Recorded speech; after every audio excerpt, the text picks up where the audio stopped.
What's happening, people? Keith Moore Jr. here, and today I'm going to be talking about how I actually lost strength recently due to my cut and the rate at which I was losing weight, and what I plan on doing in order to gain my strength back. But before I get started, I need everyone to hit the like button below. It helps my channel grow by getting the video out to more people, and it is greatly appreciated. And as you all can see, I'm trying to change the background scenery of my videos, so I will be doing a lot more recording on my patio going forward. So let me know what you all think of the background views. You all may see a deer or two walking by, but don't panic.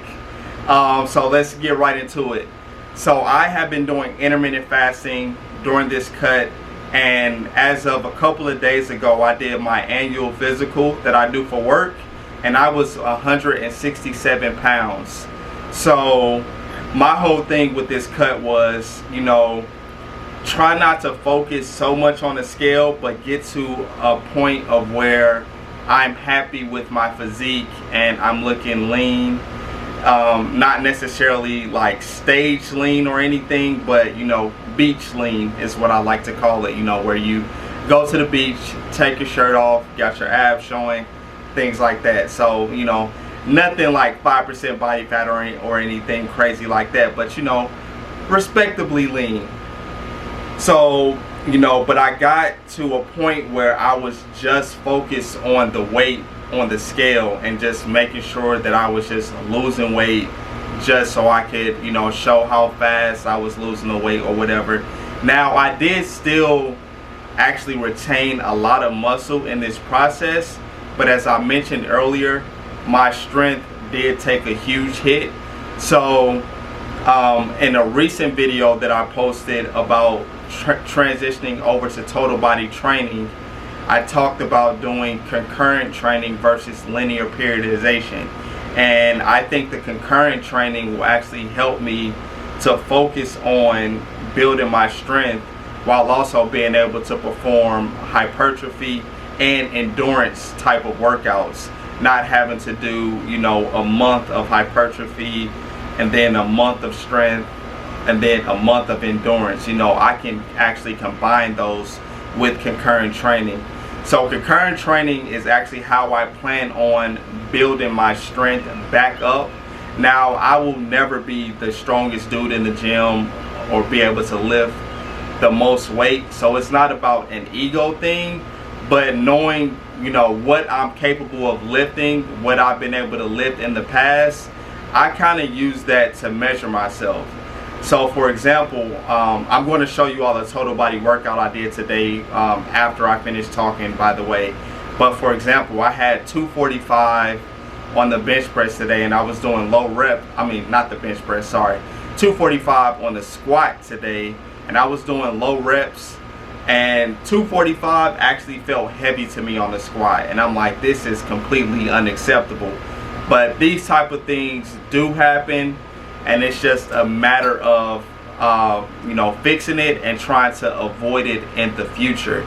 So in the past, I would accept okay, I was cutting down, so that's why I lost all this strength, but I don't want to have to accept that anymore. And then also something I wanted to mention, I have to get away from being worried about what the scale says.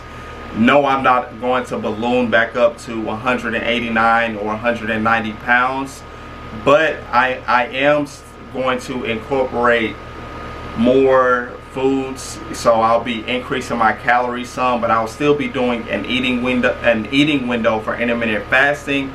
But I do need to focus on things like increasing my protein intake, because that's not something that I have really been focusing on. I've just been more so focused on making sure, even though I'm intermittent fasting, but being sure that I'm still at a caloric deficit, in that 6-hour eating window. But now I need to focus on, the macronutrient, specifically protein, in order to make sure that my strength is not taking a huge hit. So Going forward, I will be doing concurrent training, and as promised, I will have a separate video where I strictly talk about concurrent training, what it is, and how I'm going to use it for my new program. And then I'm also going to be increasing my calories, specifically my protein intake, because you know that I definitely think that's some of the cause of like me losing my strength. And my physique could be better right now with this cut if I increase my my protein intake. So my cut is going to slow down, but I'm not going into like a lean bulk or anything right now. So my cut may be more of a maintenance stage for me right now, whatever it takes to get my strength back up to a respectable level. But it's not going to happen overnight, but that is going to be a part of my programming going forward. So if you wonder why my reps in the total body video that I'm going to show you after this are fairly low for my compound lifts, it's because I was focusing more so on strength for this workout. But for my movements like my lateral raises and then my tricep, which I did the curl bar overhead tricep extensions for triceps, my reps for those movements were not low. They were still in the 8 to 12 rep range. But that's because, you know, for something like a lateral raise, I do not want to try to do, you know, 40-pound dumbbells and do 3 to 5 reps. I would rather do like an overhead pressing movement if I'm trying to, you know, focus on strength for my shoulders. But the area where I can do that was taken up today, so I was like, for time purposes, I'll do the lateral raises today still. And I'm still in the process of finding the right pairing of exercises for each day, so the hypertrophy, the strength, and the endurance day. So still working through that. And then also for my my tricep exercise I did, as I mentioned, the reps were not low for that, but I'll probably start incorporating either like some weighted dips, or I'll do close grip bench press, and I'll do, like for the strength day, do lower reps for those type of movements. But for something like the overhead tricep extension with the curl bar, I'm not going to load up a bunch of weight on that and then risk injuring my elbow, because I have had elbow pains in the past. But I just want to talk about that real quick, to talk about, you know, you may lose strength as a result of doing a cut, especially if you're cutting at a fast rate.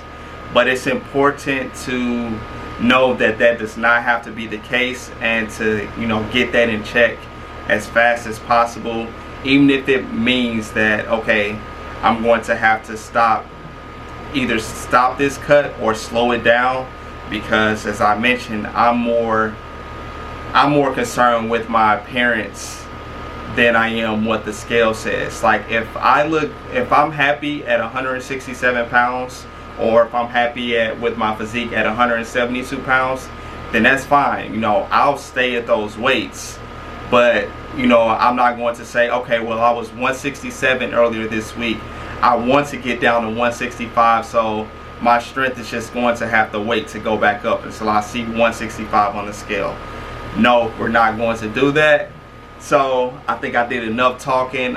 If you have any questions or comments, please leave them below. And then we're going to get right into the workout now. Let me know what you all think of the program, as well as like concurrent training. If you have any questions or thoughts on concurrent training, please leave it in the comment section below. Subscribe to my channel as always, and enjoy the workout. Let's get it.